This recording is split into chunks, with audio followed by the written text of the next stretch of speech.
jacayl kahab oo habeen naftayda hag oo iho naftaadana codkani waxaa ka duubay khadre maxamuud maxamed waxaa laga yaabaa inaad u taqaano magaca khadre cabdisinimo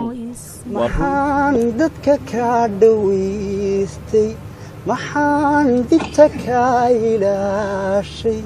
maxaan qalbigaaga dhowray inaan qayrkaa ku dhaafsho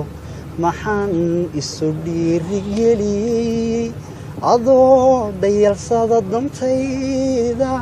maxaan taada ku jabadiga la boodo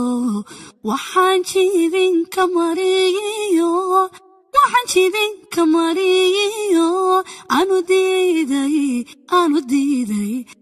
diiday jiifkee